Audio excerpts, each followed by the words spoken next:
Thank you very much, Program Director. I must apologize for being a little bit late. But of course, when the director was speaking now about the city of Windhoek, I could hear. So we are trying to clean up there. And our days of sleeping and time is also very limited. Because you must remember that when you fight corruption, corruption fights you back. And corruption doesn't sleep. So we quickly had to just sign some documents recently. We're trying to sort out certain things there. Yeah, it's very difficult to talk to graduates, particularly at a time like this. I think our best approach would be to engage in a conversation of truth and honesty, and to attempt to see what is it that could happen. Everything looks very bad now in the country, and we tend to higher education. And we tend to higher education for a number of reasons. And I'm very happy that in your midst you have Dr. Moshelenga. I like to call him doctor than honorable, because if it was up to me, I would have removed him from parliament and cabinet and brought him to the University of Namibia. Most people actually don't know. I don't know whether the college invited him because he's a minister, or maybe courses that you offer, or maybe you checked his CV. There's a lot of things that he does. He's not like us. He doesn't go out there and tell the world about what he does. And most of you would not know that he have about 10 qualifications, the last I checked. Or maybe you have already been told. Yeah, so sometimes I wonder, how does this man does it? It's management by objectives. If you have certain objectives and then you manage your process towards that, you would always be able to get that. So thank you very much for associating with the best.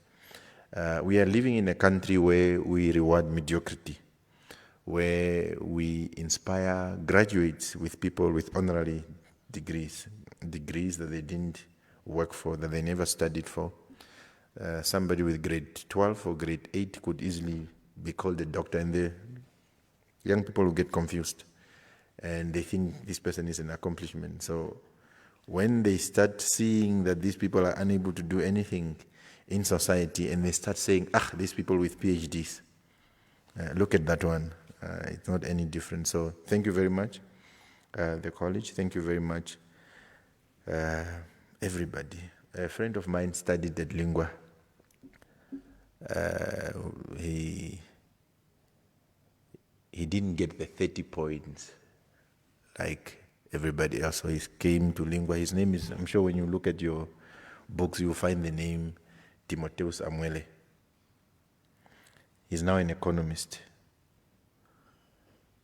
So you can be whatever it is that you want to be. So, but what I want to engage you today, not necessarily, I'm not sure whether I can motivate you, but I can rather have a conversation with you on certain aspect that I may have certain knowledge about, and then attempt to hope that you can find your way in that conversation that we're having. Everything looks very bad now. Everybody's talking about COVID-19 and things like that. In the whole world, COVID-19, the last I checked, there are less than 200 million cases of COVID-19. There are less than 4 million deaths. In 1918, there was what is called the Spanish flu. The Spanish flu recorded 500 million cases in the world. We're only at about less than 150 million cases of COVID-19. The Spanish flu also registered about, well, some says between 10 to 100 million deaths, because must remember at that time the statistics and things like that and the calculation were not as advanced as now. But people lived on, and we're here today. So the problems have always been there. But it's not the amount of problems, it's the individuals who are able to think beyond what is basically happening. So we're at the stage in a country where we have poor leadership. I'm sure the minister won't agree. We have a country with poor leadership. Before COVID-19, the economy has not been growing. Where the economy has been growing over the last 15 years, it has been a jobless growth. You see, the economy can grow, but jobless growth. So COVID-19 just came to make things worse. We're in a country where corruption is the order of the day. We're in a country where we say, yes, education is a key, but they did not tell us that they have changed the locks. So you get educated, you get the key, now you come to the door to open, the lock have changed.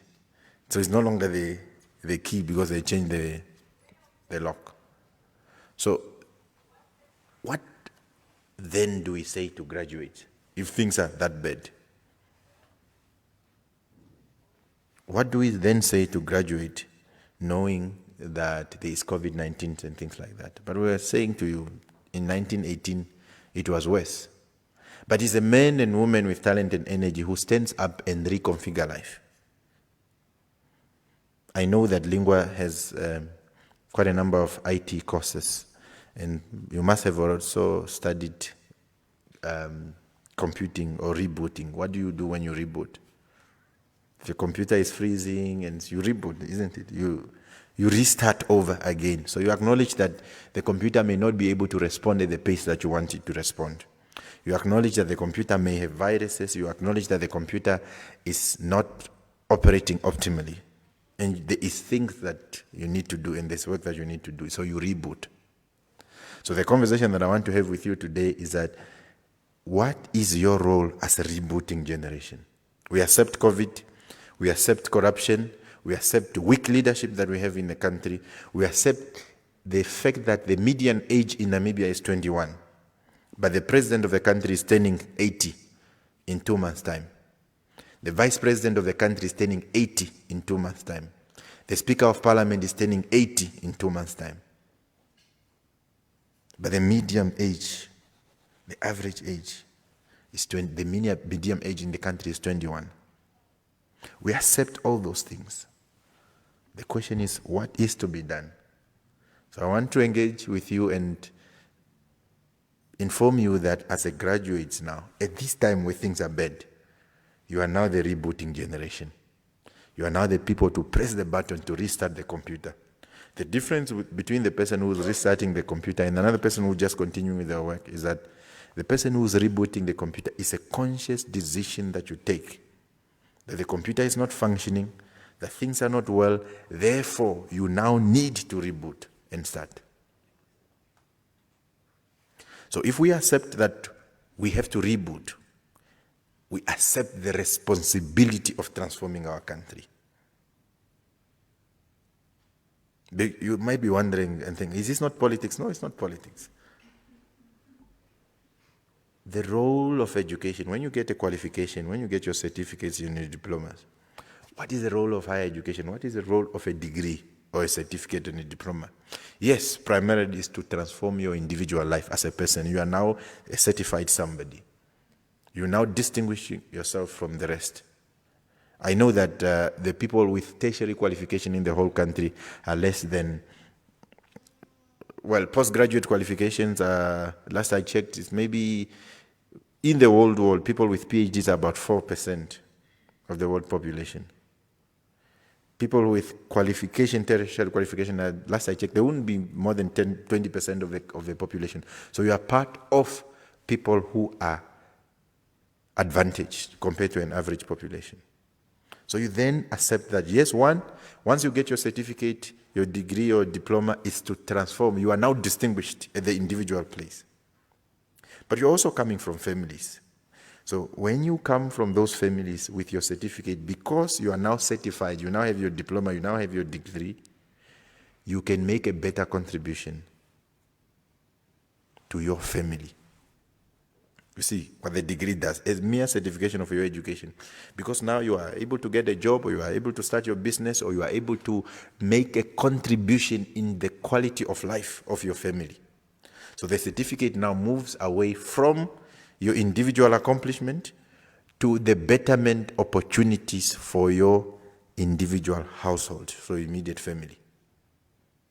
But your household also exists in a village, in a town, in a neighborhood. So all of a sudden there is somebody in your street who knows how to fix computers, who can say something about business administration, who can say something about office administration. What it means to the children that will have similar problems there, to the children that are seeking for inspiration. While you have gotten a degree or a certificate that distinguishes you, that assists your family, all of a sudden there's a reference point in the street. The young man next door is now able to aspire to be like you. What has education now done? It has transformed and given opportunity to a community. Now, but you graduated with many other people.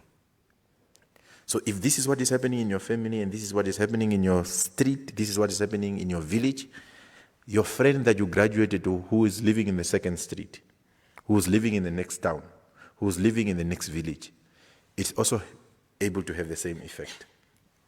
What does it do when that village, when that street, when that community, when that town start feeling your presence, and another person start feeling your presence? That basically means that your individual accomplishment now becomes an accomplishment of a specific country.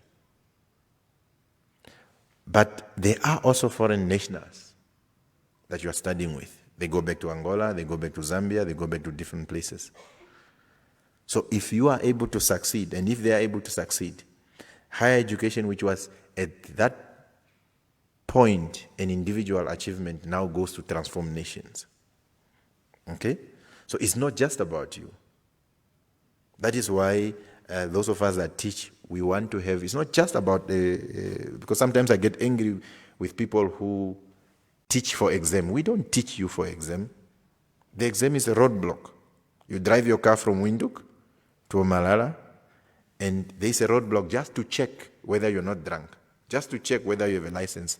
The purpose of exam is exactly that, is to examine. You check. The test is to test whether you have required the necessary competencies. You are not trained for exam. Exam is a mere determination to say the knowledge and skills that we have impacted on you, that the institutions have impacted on you, have you acquired them? And at that roadblock, once we see that you have acquired them, then you are able to proceed. Isn't it that what happened at the roadblock? The police check if you're not drunk, if your license is there, if your seat belts are on, if your lights of the car is on, everything, then you proceed like that. That is the basis of higher education. We train you for society. We train you to change things. So if we have an understanding that that's the terrain of higher education, and then we also accept that things are bad in the country, we are now a rebooting generation. What is it that we need to do, all of us, then? If you understand your role individually, you understand your role as part of a community, you also understand the role in the country. What is it that we can do collectively? I want to, all of us here, to introduce to you to a concept some of you may know. It's called a developmental state. At independence, Ghana and Singapore were the same growth rate. Go and check the statistics now. The countries that are called developing world, the developed nation, China, Singapore, Malaysia. In fact, Ghana gave a donation at one point. Kwame Nkrumah gave donations to the Korean, where the Samsung and all those things are coming from today. But there was a generation, a decisive point in the history of South Korea, in the history of Singapore, in the history of Malaysia, in the history of Taiwan. There was a rebooting generation that realized that they now need to do things differently. Now in the world, you always hear these things to say, no, the private sector, the market is the one that must apparently deliver growth. And the state must not have any role to play. in the study of how countries developed. In political science, there's a concept that we have now, not just in political science, also in political economy, that is called a developmental state. Okay? A developmental state is a state that is actively involved in the economy. And it's a state that defines priority areas. It's not a state that gives the responsibility to the private sector or some invisible hands of the market. It's not the state that hopes that Jesus will return to solve our earthly problems. It's a state where everybody, the residents, and I'm saying the residents because of the language that we are used in the city, it's the citizens, it's the leaders, it's the institution, and everybody understand that we must actively get involved in order to get things right. We can't leave things to the private sector. So what happens in a developmental state? Number one, the state and the government is actively involved in the economy, defining priority areas, correcting the wrongs, and ensuring that things are done properly. A developmental state, the state does not sit back and allow somebody else to do their work. Number two, a developmental state is characterized by what is called a competent bureaucracy. In other words, a meritocratic system. The person who gets a job is he or she who is qualified. It's not he or she who's connected to the mayor or to the minister. That's why in those developmental states, government officials, before they get important jobs, they write a test. The civil servants write a test. You don't just get the job like that. You write a test because they are looking for competent people. A developmental state characterized by a competent bureaucracy. In other words, we are looking at the graduates. We are not looking at people because they are born in the struggle, because they are children of a liberation struggle. You can't run a developmental state by giving jobs to people because of the geography of their birth. You can never achieve a developmental state status. That's not what Singapore did. That's not what Japan did. That's not what China did in order for it to move from the third largest economy to surpass Japan and become the second largest economy. The Chinese developmental state was even more pronounced. What did they do? Even ministers write tests. They go to a school. Well, it's a communist system. They go to a party school. Our deputy minister of finance is a cook by profession. Like she studied how to cook and things like that. You can go and check your statistics. But it's a deputy minister of finance. Previously, we used to have a deputy minister of finance who worked for Agribank. You see, before they give you a loan, they must now go and count how many kettles are in your... for you to get a resettlement loan and affirmative action loan. And so he worked at Agribank. So our new president, when he came, he was asking for CVs. And he saw 15 years at Agribank. This man became a deputy minister of finance. But he was just counting cattle. He doesn't have the expertise in finance. You don't do that in a developmental state. You match the skills. Who have studied what? Who have learned what? That is a developmental state. But the developmental state is also characterized by what is called corporatism. So you bring together all the economic actors. You bring together labor, the workers. You ask them, you union, what is it that you want to do? I know we want 5% salary increment above inflation, and say, okay, you business, what do you want? We want productivity. Then you find a way as a government and bring everybody together and say, higher education, what do you need? And then you have what is called the social economic pact. The workers' interest is brought together, business interests brought together, then the country goes to work. That is a developmental state. Number three, a developmental state is also characterized what is called an ideological hegemony by the leaders of the country. So the leaders must be able to point the direction that this is the direction that we are going. This is what we want to do. So for Namibia to transform, and for you as a rebooting generation, you need to make sure that we have a state, we have a country, we have a society that is very clear in terms of what we want. In China today, if an official is found to be corrupt, you are sent to death. You are killed. The Chinese don't joke around about that. What do? If you are corrupt, we call you in and say, we think you must resign. Can you please just resign? Then you write a letter. And then you resign. We negotiate corruption. In a developmental state, you don't do that.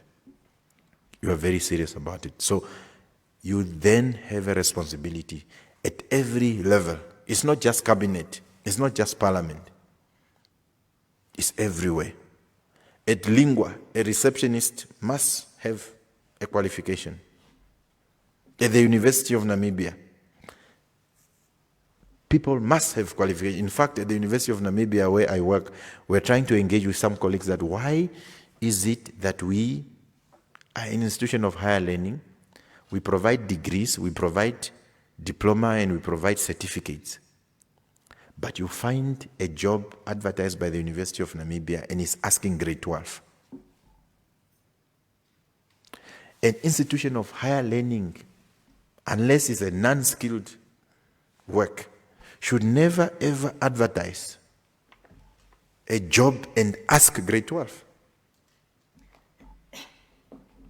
while you are producing certificate. Unless it's a non-skill, like a security guard and a receptionist, requirement grade 12, no. So in a developmental state, it's not just government responsibility, it is also the responsibility of wherever you're going to find yourself. So I'm giving you this so that you can think about it in your own ways. I believe in people's ability to make a contribution.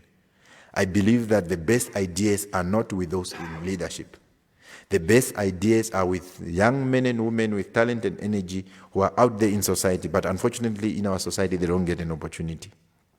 That is why, as I come to the end, program director, at the city of Windhoek, we've now approved what is called the Windhoek Economic Recovery Initiative. We accept that things are bad. We accept corruption is bad. We accept that the economy is not growing. We accept that we need to actually get involved in the economy to stimulate economic growth. Windhoek contributes 33% to the country's GDP. 1/3. So that basically means that if we don't get Windhoek right, we also don't get Namibia right. Our budget that we are about to pass now is about 5 billion Namibian dollars. Our asset base is 20 billion. So there are maybe only 2 or 3 ministries that are higher than the budget that we run. So it's a serious business. So we have now decided, so this thing that we're talking about, the developmental state, we are not just talking about developmental state in terms of what is it that we expect government to do. We are also demonstrating practically. With the Windhoek Economic Recovery Initiative, this is what we are simply saying. Okay. In 2041, there are going to be 800,000 residents in the city. Our population will be very close to 1 million in 2041. We are now in 2021 and 2041. How many years is that? In 20 years' time, isn't it? We have 130 households in Windhoek. In 2041, the households are going to be about 330,000 households in Windhoek. What are they going to eat? What are they going to drink? What energy are they going to be using? So we've already begun now intervening in the city's economy to ensure that by 2041 we are going to be found ready. It is not about what we can do in 1 year or in 5 years, but it's to be able to put up plans, and it's also to be able to discipline the residents so that people can understand that we need upright residents and upright citizens. Over the past 30 years, We've never paid our bills in full to Nampower because government doesn't pay. So we cut off government, and we were about to cut off State House, and they quickly came to pay. You need to do that to demonstrate that everybody must have responsibility. They paid, we cut off, they paid, and then we paid Nampower. We did the same thing with now. So we are running a clean sheet. So that's what you need to do. Act decisively and be able to demonstrate that it can be done.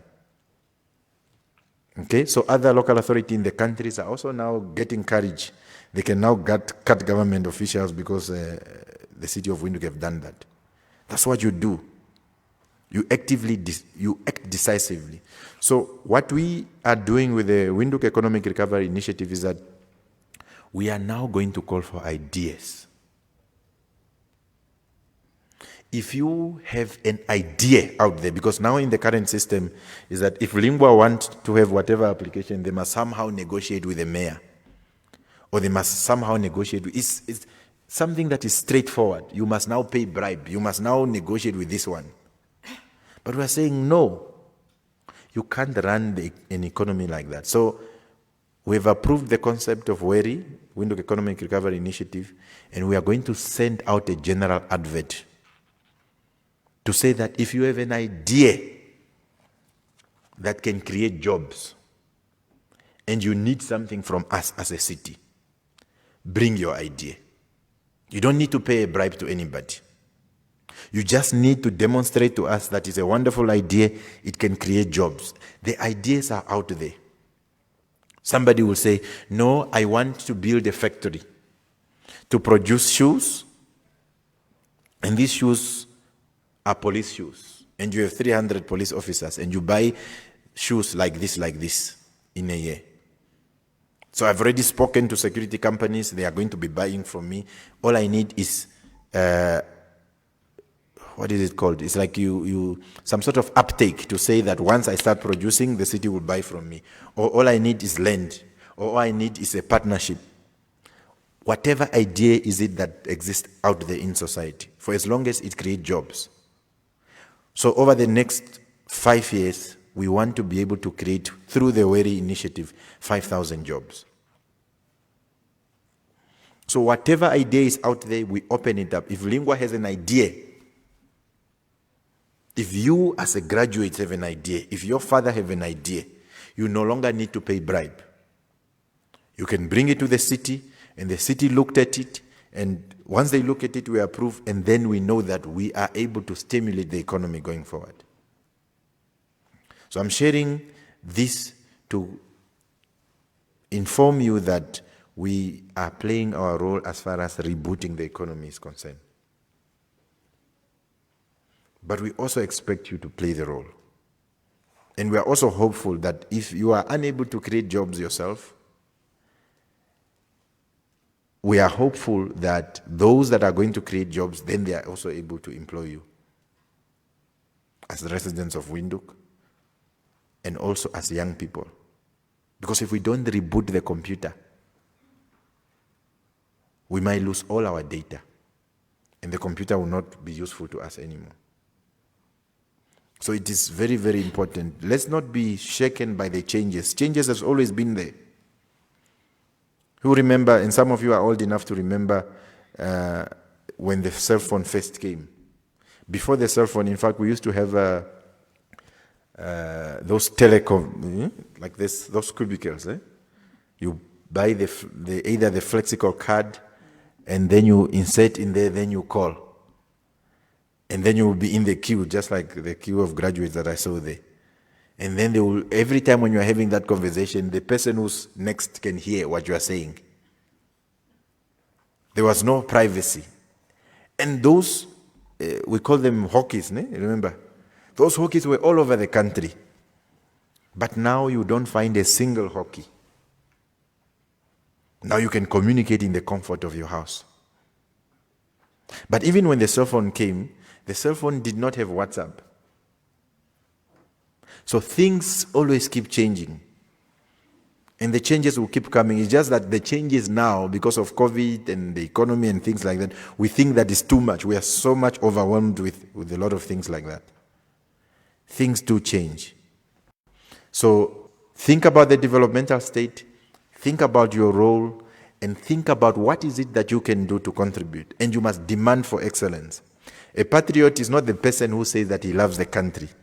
A patriot is one. Yes, a patriot is a person who demonstrates love for the country. It's not the one who says that you love your country. So our country will not it's not going to be transformed by the president, by the mayors. Our country is going to be transformed by you by demanding excellence for those that are in leadership. So I wish you all the best. I wish Lingua the best. I heard you mentioning the city of Windhoek. I don't know the details, but I wish you the best also in that conversation with the city of Windhoek. I think the city of Windhoek is generally very receptive now of solving the challenges that the residents are facing, and I'm looking forward to that engagement. Thank you very much for inviting me, and I wish you all the best. And the future of our city and the future of our country is going to be bright. All of you are going to need sunglasses because it's going to be too bright. Thank you very much.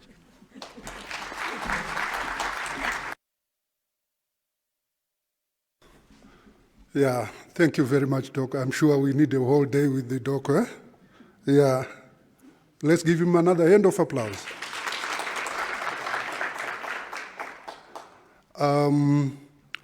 At this